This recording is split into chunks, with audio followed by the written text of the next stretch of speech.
to strengthen caucus support service to support MPs, particularly in areas of research and legal support for study groups, ensure all MPs internalize the new rules, and enforce maximum discipline amongst all of them.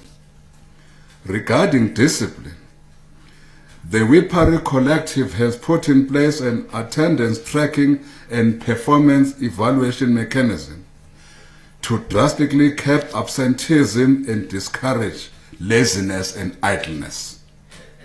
The lekgotla has resolved that MPs who are found by the caucus disciplinary committee to have repeatedly absconded or violated the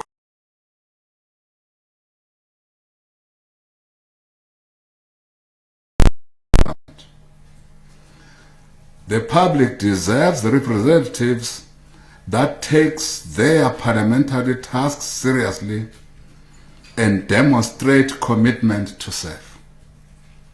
This harsher measure seeks to encourage diligence and uprightness, faithful presence in the House and committees, and an attitude of respect and accountability towards the electorate by ANC MPs.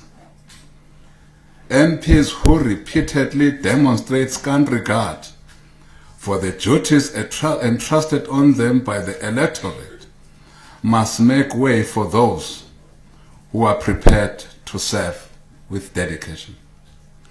The lekgotla, in its examination of how Parliament currently discharges its constitutional responsibilities towards the public, has resolved to recommend that the institution revisits its programming in relation to the time MPs spend in Parliament versus the time spent in their constituencies. Parliament's current programming is disproportionately skewed in favor of MPs spending more time here in Parliament than interacting with the constituencies they represent. The unintended consequence of this format is that a chasm between MPs and their constituencies is created, which does not augur well for accountability.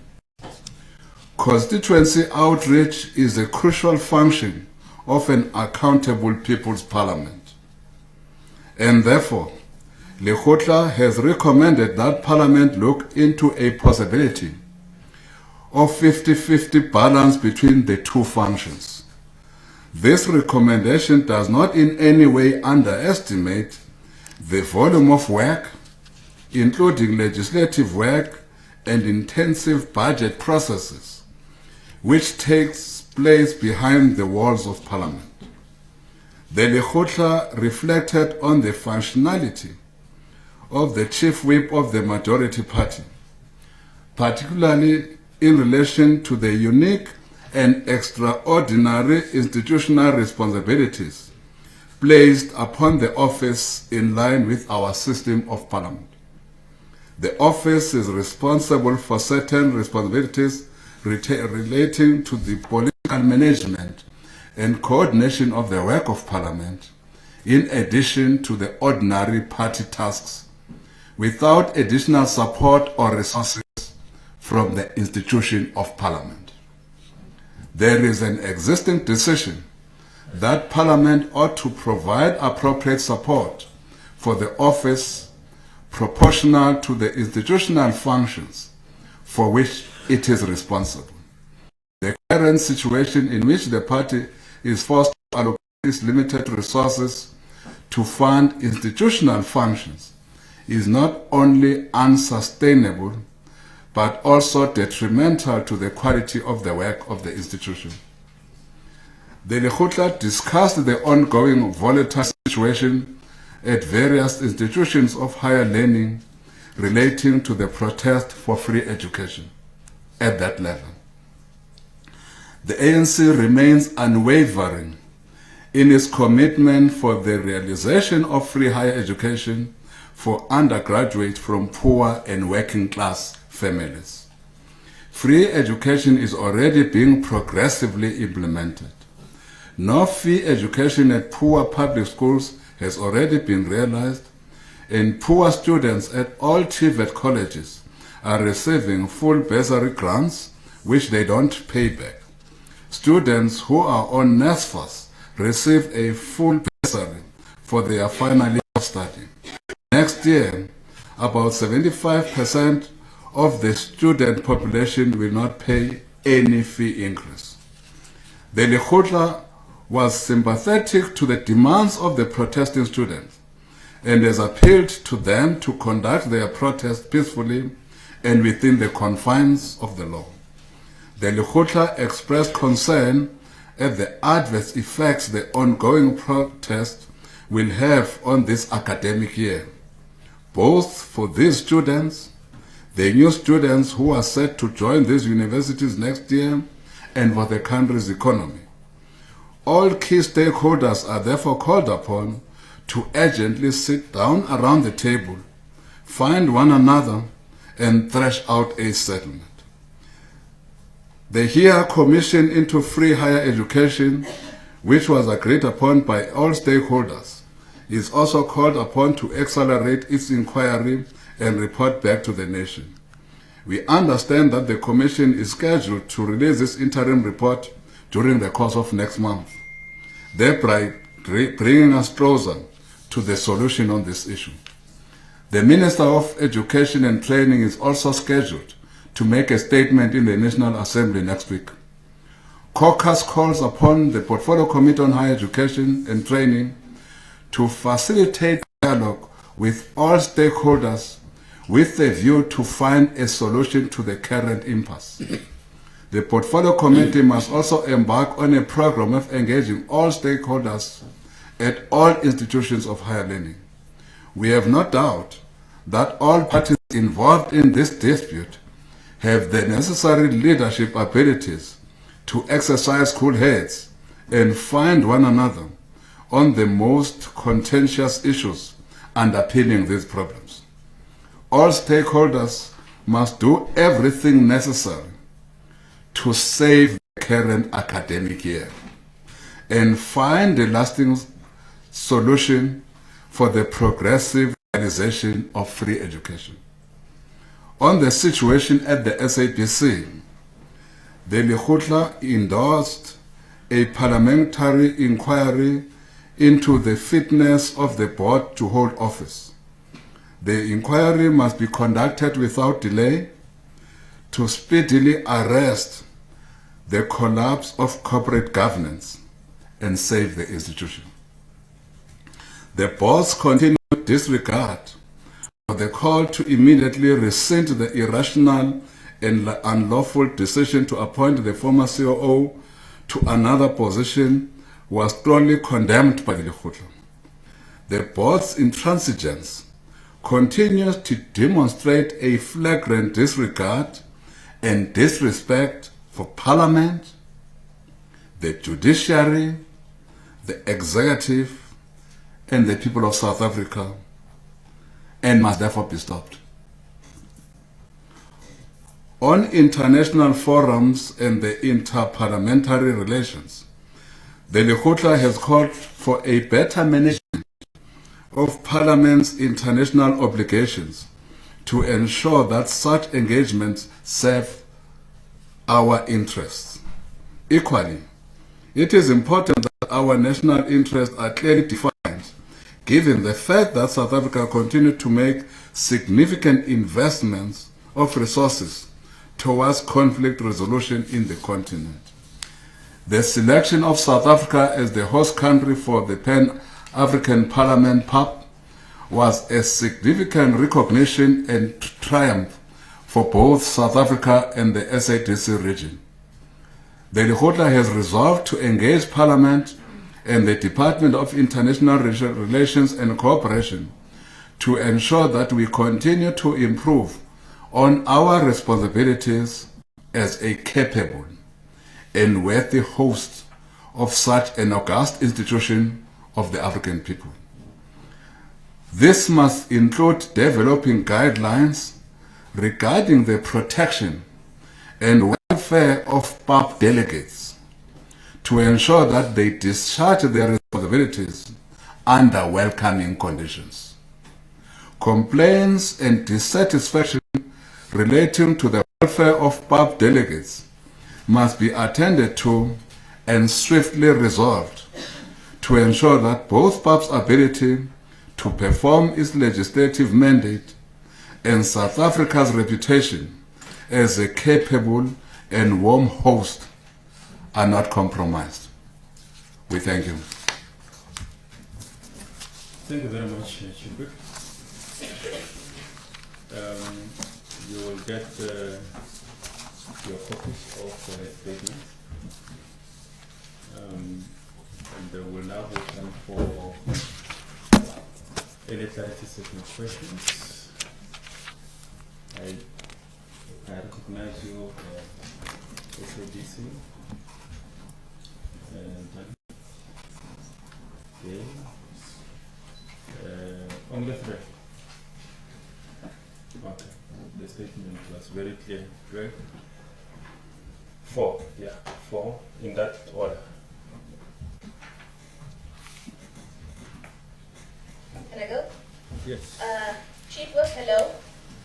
I have to ask the question. I need a response from you regarding what's happened this morning with the NPA and our finance minister. What does the ANC Parliament have to say about that?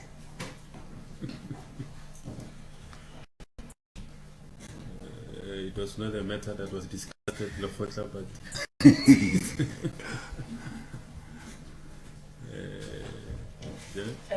Janet, Media 24. Yes, obviously that is obviously what has become sort of uppermost in all our minds. If it can't be ignored. If you could just respond to that, and more specifically, if you could just, Zizi Kodwa was on television this morning hinting or being interpreted as possibly saying the ANC will meet urgently about the matter, and hinting perhaps that the finance minister should consider. Or the question actually is, should he be resigning under the circumstances? What is your view on that? And then secondly, back to the matter at hand on the lekgotla, can you tell us what exactly was decided about the decisions over eNCA in terms of moving forward and also accepting or dealing with what actually took place over the past 2 years at Parliament, where it appears there's been some kind of discussion around admitting that things weren't, ANC could have handled it differently. Thanks.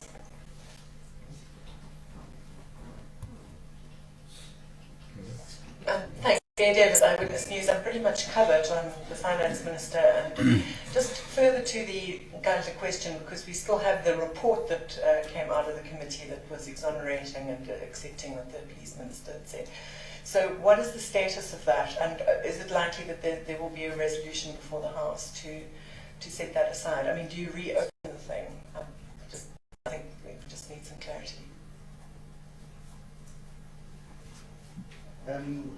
Just with regard to strengthening oversight, I was wondering if you took any specific resolutions on steps that you might take.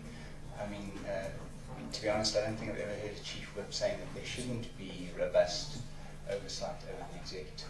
Those are the kinds of things that people tend to say. So I'm wondering if there are particular resolutions around that. For example, the AG comes here every year when he presents his general report and complains that there's no follow-up on consequence management. Yes.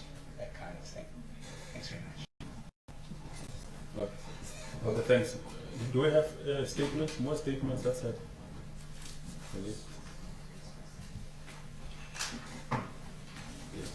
Okay, thanks. Yes, thank you very much. Let's start with a question that has been answered by the courts. The courts declared that report invalid. So whatever we do, it is invalid. So what we are dealing with is, indeed, should we have acted in the manner we acted ourselves? It's water under the bridge now that indeed the courts said that we should not have acted in the manner we acted as Parliament. particularly the ANC component of Parliament, we should not have agreed with the report of the Minister of Police on Gandla. We have said so ourselves that this is one area that made us to lose our own credibility as members of Parliament here, as members of the ANC here in Parliament. It's something that we should not have done. It's something that we will not do. It's something that we are underlying in what you are asking, that we will not do anything that questions first the Constitution or any law that we ourselves have passed. We should not do such things moving forward, so that our people will know that their representatives are in line with the Constitution, and the oversight that we will conduct is also in par with all our laws underpinned by the Constitution of the land. So that's what we will do. And we commit ourselves to doing this, where we will not, under any circumstances, be once again found to be on the wrong side of the law or the Constitution. As the Constitutional Court said, by the way, on the judgment regarding our report on Gandla, it said we were on the wrong side of the Constitution and the law. So we will not again be found to be on the wrong side of the law or the Constitution. If there is another mechanism to say what the Constitutional Court has already said on the report, we have not. If we need to remove what is there, what is removed by our judges already, because it's removed by our judges already. The report has been set aside. There is the report that is in our archives of Parliament, has no force in law. So we cannot do anything empowered by that report, because the courts have declared that that report is invalid.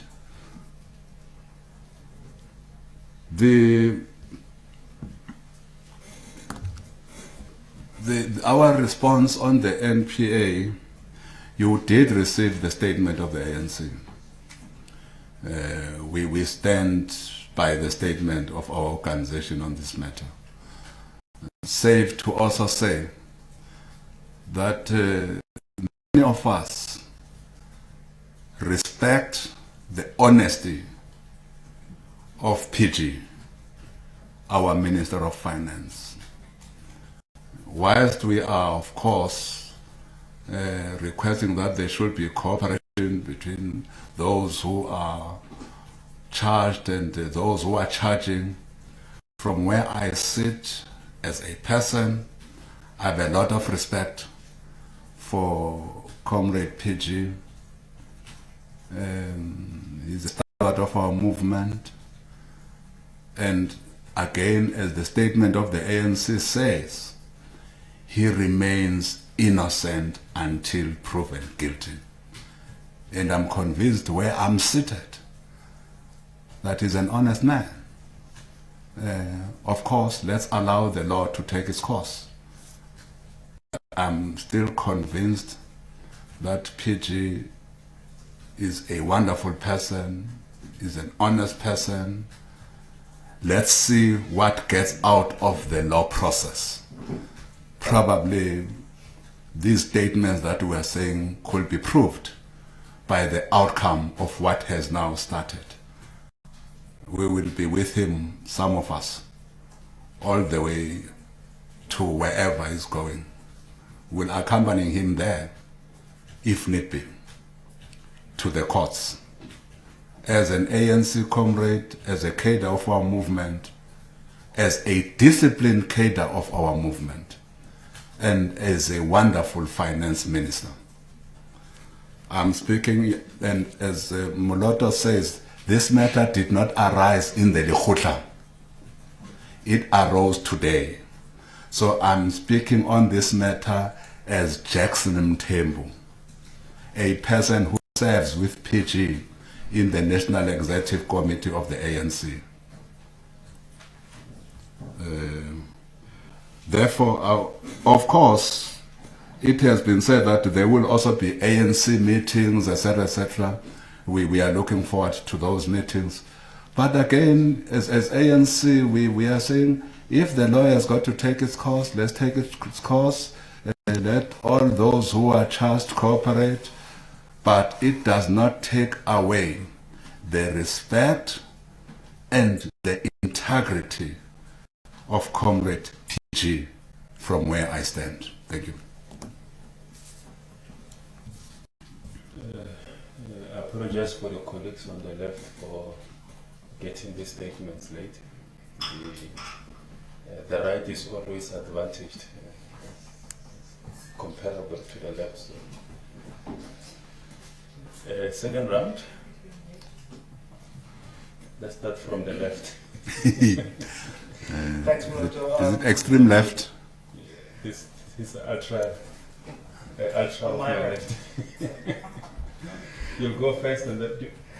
Chief of Leicester from eNCA, with the announcement of the summons this morning and part of our parliamentary oversight, do you think this will have any effect on the Minister's medium-term budget expected to be tabled on the 26th? In that preparation, in the preparation for this budget, do you think this would have any effect on that, and also then on Parliament discussing that medium-term budget? These matters have hijacked our press conference. Of course, they were going to be expected. Yeah. Are you covered with your follow-up? Okay. Only one question. Okay, and this and then you want a follow-up on this on what and this way goes with that. Okay, and then you do a follow-up on her question. That's good. And this way from City Press. Can I ask on the issue of strengthening the caucus? You say you need highly disciplined, quality and capable MPs, and then you talk about strengthening caucus staff, support services, sorry. And now I remember 2 years ago, we were not a chief whip at the time, but the chief whip at the time spoke about asking Parliament to increase funding to the ANC exactly for this purpose, to strengthen. How far did that go? Okay. Is this the same thing that you're talking about here in the statement? You're asking for the extra funding from Parliament to strengthen the staff. But also on the programming, which you say is disproportionate, really skewed. You find MPs spending more time here than in what do you call it, constituency offices. Have you not thought of maybe getting less recess and you can get more time working in Parliament and maybe even in constituency offices? Thank you. Okay, just two follow-up questions on the issues that are coming up. The one is about, in the press statement, this is dealing with your lekgotla. You talk about trying to avoid court cases and doing the role of oversight and having a sort of looking at some of the issues which could have been done differently by MPs. What else came up as shortcomings over the past, say, 2 years? What were the other matters that perhaps could have not been burdened by the courts? So just if you could give us some more examples. I would imagine the SABC could be one, but there are others. If you could just give us those examples. And then secondly, on the issue of the, sorry, I forgot my notes. With the MPA, the MPA is coming before the committee tomorrow in Justice. So if you talk about what oversight, if MPs must play the role of oversight, what should MPs be asking tomorrow at in the meeting about in the wake of the charging of PG, as you put it? Thanks. Okay. First, three. You want to be the fourth before we close the round? Thank you very much. Kulegan Mokopani from Business Day. Just wanted to ask regarding what you said about the kind of members that the caucus does not want representing the party, and things that you've mentioned with regards to discipline and even tardiness in doing work in Parliament. To what extent, if any, do you think ministers themselves hold responsibility in that regard?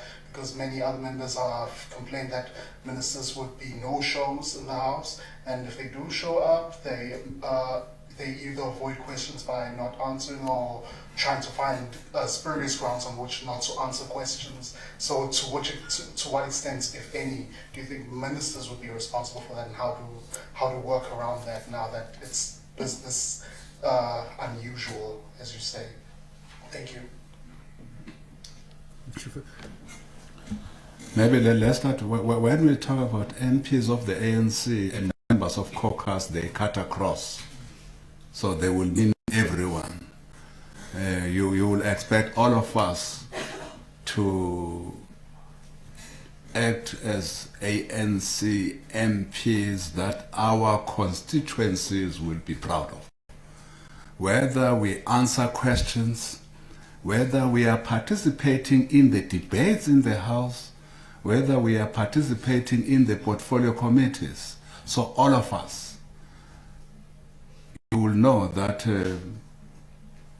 we need to give our people reason that they have sent a delegation here in Parliament that serves their interest. So therefore, we must up the bar, we must up our game.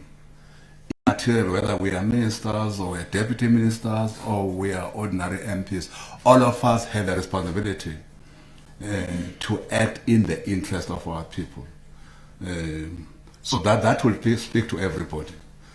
We would like to speak to many examples. We made one example, but in the areas of our work, have we really found reasons to hold those who have not acted on the Auditor General's reports? And have we acted on those people? Has there been consequence management? You will know that there are many entities and departments that are coming before Parliament now. We will be looking at the annual reports of 14-15 and see what is it that they had promised the country. What is it that they had done? What are the programs that they have put in place? Were they able to meet the programs that they themselves had crafted? If not, why not? Have there been any consequences on any maladministration or on any mishandling of funds? These financial resources that we as Parliament have allocated to various entities and departments. So we will be a little bit harder. If actions has not been taken, we will need very good reasons why actions have not been taken. If we ourselves can take action on those that are not giving good service to our people, if we have such authority, we will use such authority. Because ultimately,